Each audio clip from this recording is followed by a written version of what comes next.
But, welcome. In today's lecture, we want to go deeper with our lecture on terms. For today specifically, we want to look at the pay-as-you-earn return. This is a monthly return which is supposed to be submitted by the 5th of each month. Like if you are in February, so the return for February has to be submitted by the 5th of March, right? So we want to look at how do you submit this return? What is the background? Because there is some background activities that you do first before you go on the terms portal to do the return. So this is a revenue head called pay as you earn, right? So for your pay as you earn, you could find the first thing that you have to do is you have to calculate if you have got a payroll system. It could be your Berliner is the most popular in Zimbabwe. If you do not have a payroll system, you could use a manual computation. You could use your Excel to compute, right? So you have to run your payroll. So when you say run your payroll, we're saying probably you're using Berliner payroll system. So you are running your payroll to have the computations, the gross salaries paid and all the deductions. So you could find in a payroll, if you were to run a payroll, what is involved? I'll share this example. Let me share this example. I want to share this example. Right. So basically, we're saying if you are running a payroll, uh, right, if you are running a payroll, uh, basically normally what you have is the basic salary. This is standard. So you have your basic salary. For this example, we're just saying 1,500. This is per month. You may have additional things like housing allowance, like transport allowance, like school fees allowance. As long as it is money being paid to the employee, whatever name it has, the basic salary plus those allowances, cell phone allowance, everything, they are added up to give what we could just term that total income, right? So we could just term that total income. So we're saying by total income, what we are bringing together here is the basic salary plus whatever allowances are paid. So it actually bring up that, and we have what we term total income. Then on that total income, there are certain statutory deductions which are supposed to be done first before we calculate the pay as you earn. Here I'm showing a demonstration of a manual computation and also explaining what is involved. If we were using a payroll system, we could actually set this up on a payroll system, then we run it. So we have our total income, which is basically your basic salary plus all these allowances. Then of that, we have to run and deduct a NASA contributions, which is 4.5%. So the 4.5% is not run on the total 1.5, it's run on 700. So we have that. Then we have to run the NEC, National Employment Council. Each employee is required by the law to be part of a National Employment Council of the company or of the industry that they are in. So the percentages differ with the National Employment Council. Some are at 1%, some at 2%, some at 3%. So that is also to be computed. Then the medical aid, normally the medical aid, you have a medical aid contribution that you make per month. So what happens at times is you have got the company contributing 50% and the individual also contributing 50%. So you have a 50% component deductible there. If you are elderly, or if you are blind or you are disabled, you have what we term an elderly or blind or disability credit that you're granted. So, okay, in this case, we're saying these credits are not there. If they were, then we're going to deduct. So if we were to come to this step and just see how do we compute, we could have our gross. In this case, we've got our basic salary gross. of that much. Then in this case, is computing the 4.5 of NASA on 1,500, but it's supposed to be on 700, which is the ceiling. Then we for the NEC computed there, we for the medical aid, which we said is 50%, so it will give us 100. Then our taxable income will be, we're saying, okay, for just for demonstration, we have our NASA, NEC, medical aid, all these are deductibles. We add them up. Then we say 1.5, deduct that. Then this 128750 is what is now taken to the tax tables. So you take this to the tax tables of, or if you were using a payroll system, the payroll system could actually now then compute the pay as you earn plus the as left, which is supposed to be paid to Zimra. Now, what Tarms is brought now? I want to show you something. Tarms has brought this situation whereby instead of doing this computation, which I was doing like manually, or probably instead of using a payroll system, the Tarms system now on the pay as you earn is doing the computation. What you are simply doing yourself is to input the figures like your basic salaries and so on. So we are going to see how we do that. As I said yesterday, the pay as you earn return, for you to be able to do it, the first thing that you have to do is to do what we term employee management. So when you click on employee management, you come to employees. Here you are entering the details of your employees. You enter the details of your employees here for you to be able to generate a report. So you can add an employee there. You can upload some details if you want. Then you can generate the income. So the first thing that you have to do is to add an employee there, right? So you have to add an employee of the organization. So in other words, you take all the people that are employed by the business, you have got all their details, then you have to add them. So that's what we want to do here.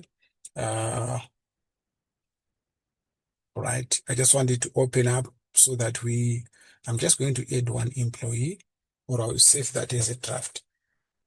Right. Probably I'll just add one so that we can see how it goes. Right. Okay, let me just refresh again. I think my internet is a bit slow.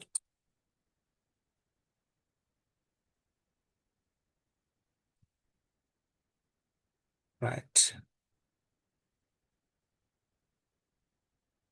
So they're trying by all means to bring the payroll to. It's only that it doesn't print pay slips. Otherwise, if it printed pay slips, then there was not going to be any need for you to have a payroll system because your terms would actually do all the job. So for you to add an employee, you click on employee. Then you have to specify if this employee is resident or non-resident. In my case, I'm just going to say non-resident. Right. I'm doing this so that I don't have to actually put because once I say resident here, I have to put an actual ID number there, which will be verified because the system is linked up with the register of companies. So if I put a fictitious ID, the system will reject it because it will look it up and compare with what it is in the database. So I'm just going to put non-resident there. And once I put non-resident, I can put up just any numbers, right? 2, 4, 6, 7. Okay.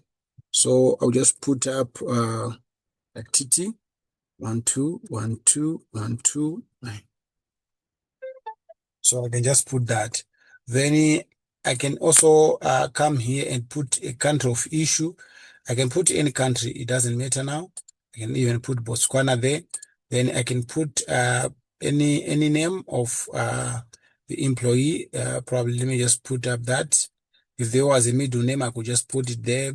Then I can put in the title. I can put in the gender.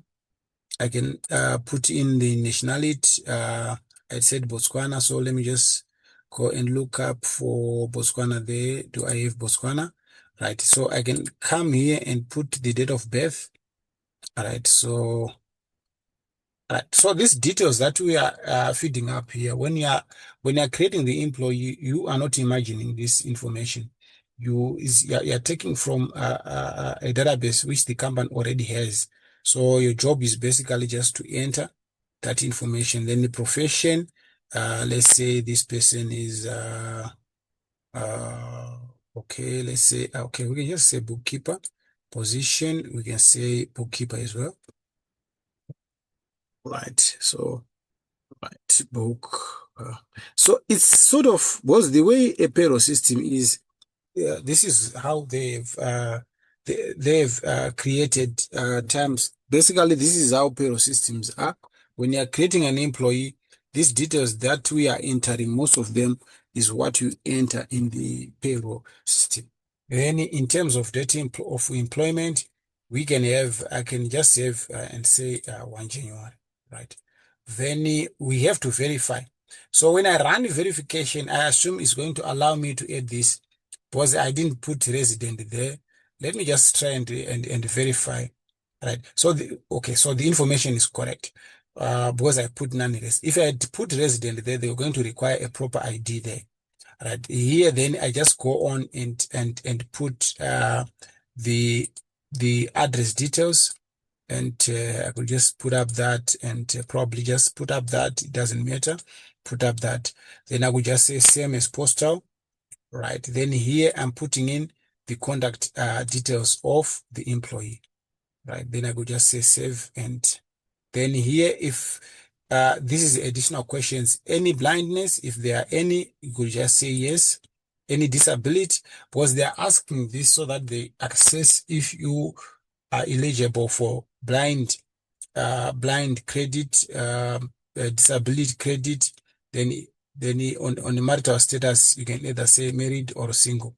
If you say married, it will require you to enter the details of your wife or your spouse. So I'm just going to say single so that we do not bother much about that. So once we have inputted all these details, we can now go on and say, okay, we hereby declare that the information given here is correct, and hereby apply for registration. Then we click on submit. So what this does now, when we click on submit, the employee is registered. Okay. Are you sure you want to do that? We say, yes, that's what we want to do. So we are putting up that so that we say this is what we want to do. So the application has been done. Then we say, okay, right. You can just save that. Right. So once we have done that, we have created that employee.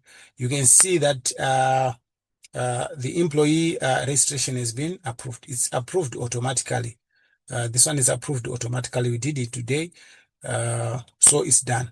So this is the first thing that you have to do on employee management. You are creating the employees. So you've got a database, a list of your employees, their information, their addresses, and everything. If they've got spouses, you put all that.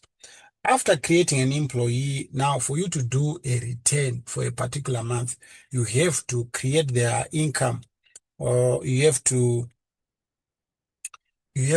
create their earnings. So you come to employee management, then you say earnings. When you click there, it's going to do what it does. Then you come up here, right? You come up here. All right. Okay, these earnings, for now, we haven't created anything. So we have to come back. Let's come back to employees there. And I think we are supposed to add income. So yeah, yes. So under employees, it's under employees. So the first thing, okay, here you may want to upload, it could be anything that you want to upload about the employees. Here is add employee by team.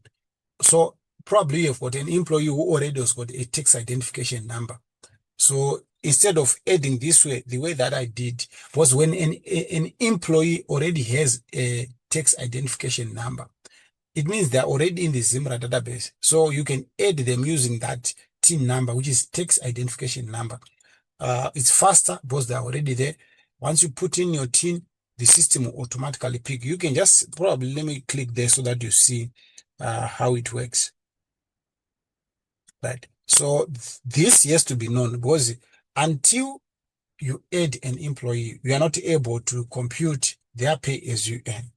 Right. So I just want to show you how it goes when you are adding an employee using TIN number.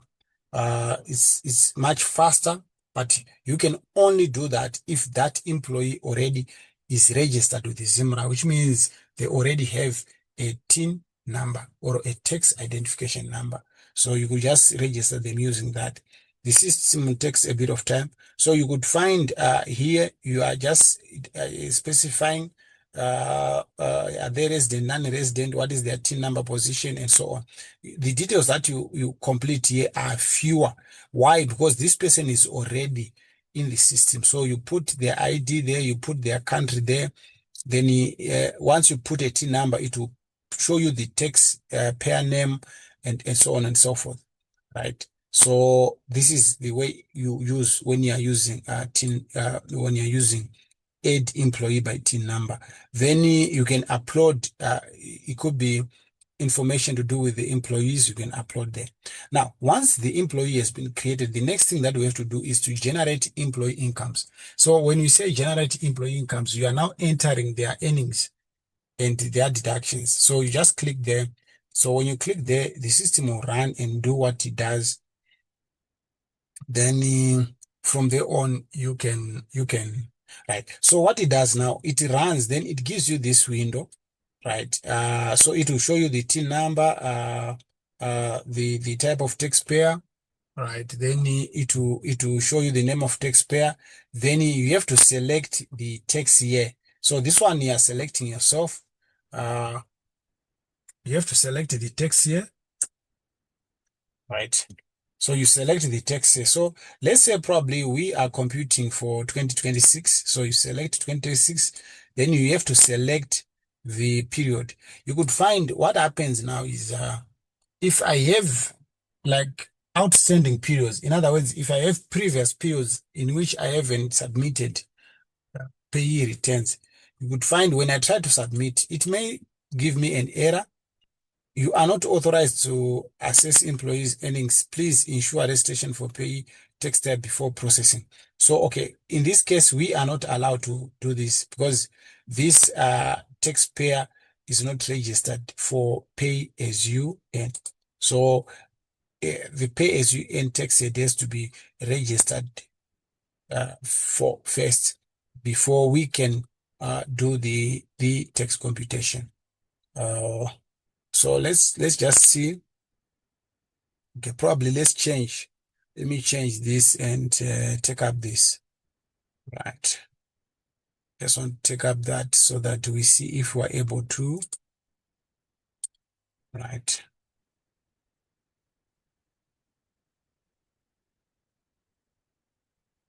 Right. Has it changed? I just want to see. Right. Yes, it has changed. So see, so I just want to see if we've got tax returns here. Pending returns. Do we have any pending returns on pay as you earn? Because that would actually tell us if we can do such a return. Right. The system takes a bit of time. I think it's just internet. So we just have to wait and see how it goes.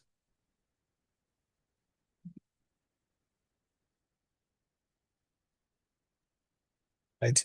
Yes. So this one is registered for pay as you earn, and it has a number of outstanding returns. Let me just see the ones which are there. I want to see the last one. So I think this is the last one. Is it the last one?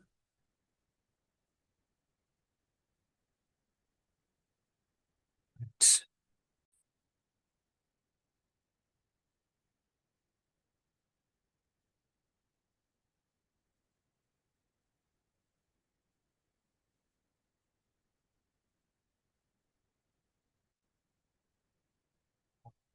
So I'm sharing this. I'm sharing this. Basically, we just want to see. So yes, we've got these returns from 2024, which means we can create employees and do a return. So as I said, the first thing is we are just creating an employee. I'm going to do this quickly so that we just appreciate how it goes. So you are doing this under employee management. And as I said, you must have your earnings, which you may have got from your payroll system, or you did the computation manual. So by adding employee, you're just clicking there to add an employee. So let's add an employee there, right? So just add an employee.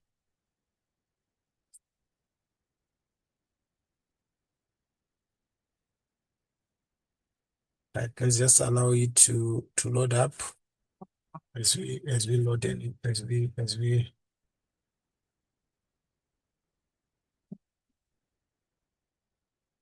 add an employee. So basically, we are adding the employee there, and as I said, I'm just putting this as non-resident so that it allows me to, or probably since I had shown you how to do this, let me add this employee as using TIN number. Let me just add using TIN number. It's faster that way. Right. Since I had shown you how to add an employee, now that we've created some employees, I would want to add an employee just using TIN number so that we do this fast and quick and move on to do a return. So I will just say, then I will just pick up that and probably just put, where is my Botswana? I used Botswana last time. So let me just pick Botswana there. Where are you? Right, I can see Botswana. Okay, see here. Then I could just pick, let me just pick NT number there. Right, then it will pick the name there. Then I can just pick the position. In this case, this one is, let me say client consultant. So I'll just get that. Then, right. So it's client consultant. Then start date. We just put up, we just give a start date there. Right. My challenge is I want to do returns for as far back as 2024. Let me see here. Put 2024, then put here, put June, and put 1 June. Right. Okay, is it start date? Yeah. Then any blindness? No. Any disability? No. Single. Then does any of family member, spouse, if disability? No. Right. Right. Let me see if do I want to use this TIN number, or probably I just want to change it. Let me see if I can pick another TIN number there. Right. Does it allow me? Which one can I pick? Let me pick that. Actually, I don't want to use that one. Let me pick another one. Let me pick another TIN number there. Probably let me use this one. See which name comes up there. Right. Okay, no, that's fine. So I have that. Then I can submit. So this employee is already registered. Okay, data successfully saved. So I've added the employee. Now, after adding the employee, under employee management, now I've got an employee. I have to add the income. So we are going to add the income. As I said, now the computation, besides you having done your computation manually or having done your computation using your payroll system, you have to come here and do the computation again. So you click on generate employee income, then you select the year. In this case, I'm going to select 2024 because this company has got outstanding returns going back as far as 2024, right? So I'm selecting that. Then I'm selecting my period to be June. Then I'm clicking on submit. Right. So when I click on that, it will generate earnings are created, generate count one, skipped count, and so forth. So it will bring up this. So I have got one employee. I've got one employee. I've got one employee. So after having added that, I just have to come down here and click on edit. Right. So when I click on edit, I'm now entering the earnings and the deductions of the particular employee. I only have got, I'm not going to use 1.5. 1.5 is a lot of money. So I'm just going to use probably 100. So up here, you have the name, the TIN number, tax identification number, the name of the employee, the year, the tax period, which is the month. Then you have to select the calculation method, either averaging or forecasting. So you just decide which one you want to use. These are what the term FDS methods. Either one can do. Uh, uh, Non-FDS if this employee is under non-FDS, but most of employees are on FDS. So you have to select either averaging or forecasting. Non-FDS if the employee only joined midway. You could find an employee was not with the company starting 1 January. So probably they joined in March or they joined in April or they joined in July. So that employee will be under non-FDS. But otherwise, the majority of FDS standing for final deduction system. Final deduction system. In other words, the system is saying they will do a final computation, calculate the pay as you earn that is due. If there are any under or over calculations or under or over deductions, it will correct itself as it goes. Uh, that's why it's either using averaging or it is using forecasting, but whichever method, the system will be correcting as you go, right? Then here you have to select the currencies.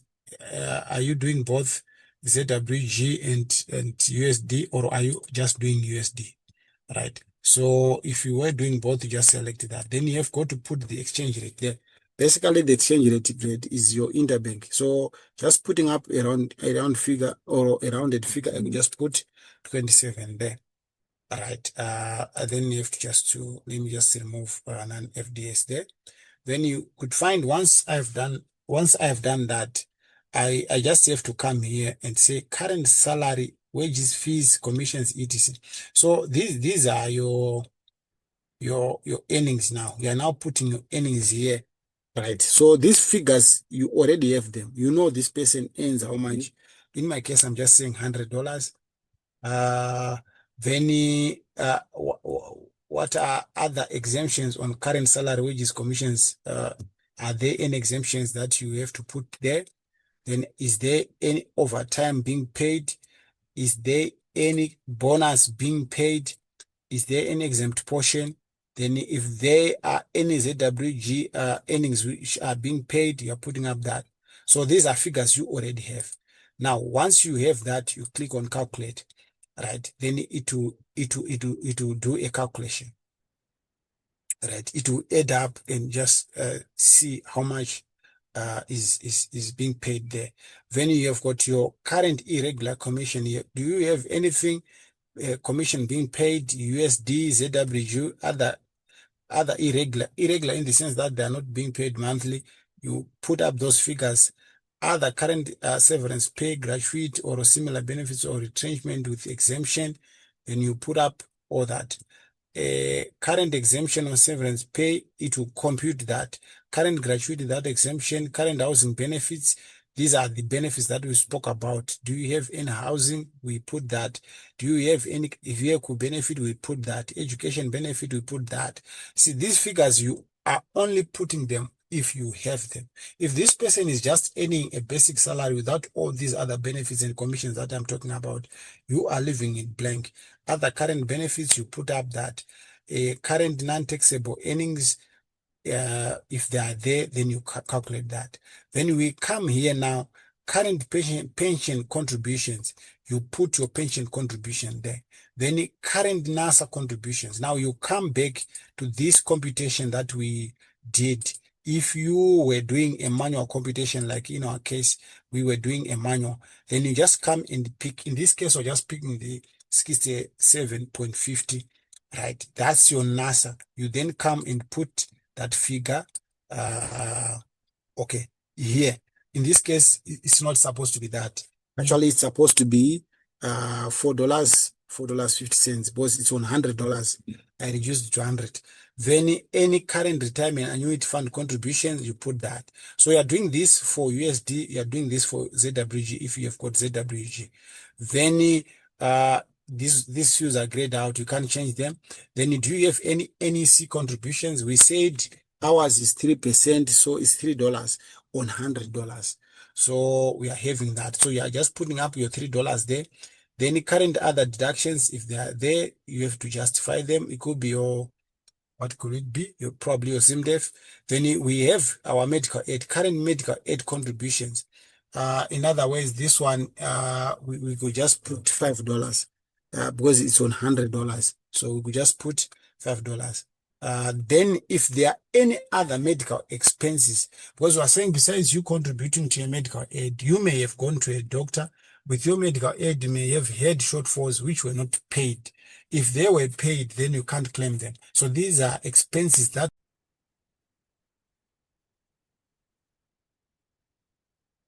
So I was saying these are expenses that you have paid over and above the medical aid contribution. So you're entering that figure.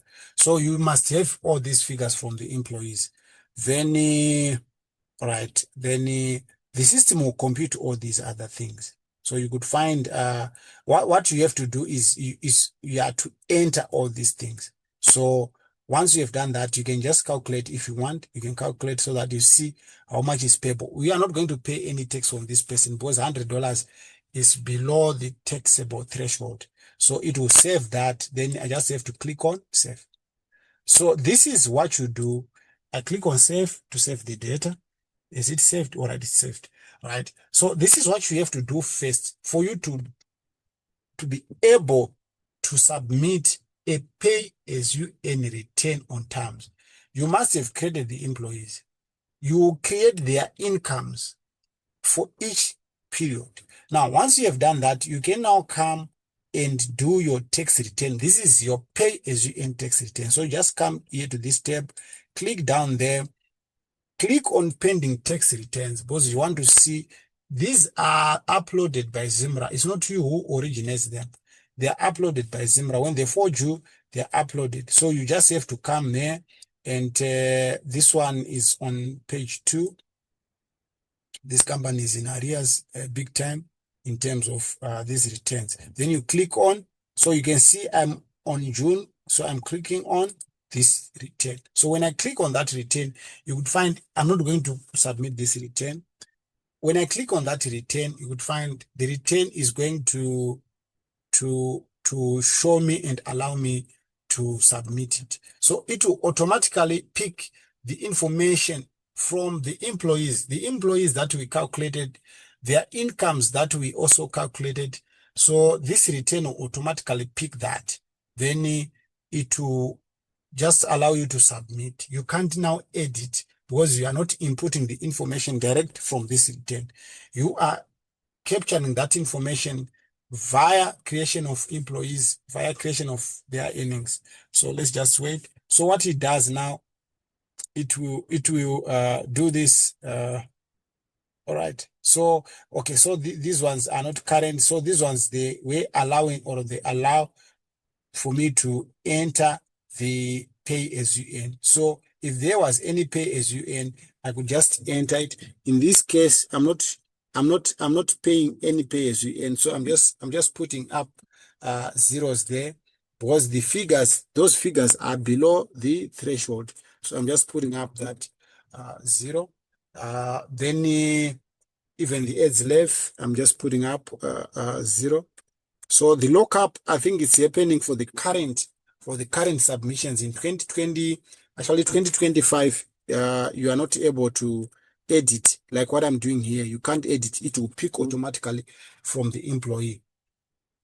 So I could just have this. Then, yes, before you could submit this pay as you earn template, but as of 2025, okay, there is no longer need. You can submit, but already all the information you are capturing, just like as we were doing when we were submitting that. So this information, you could have computed it, and then you just have to click on submit.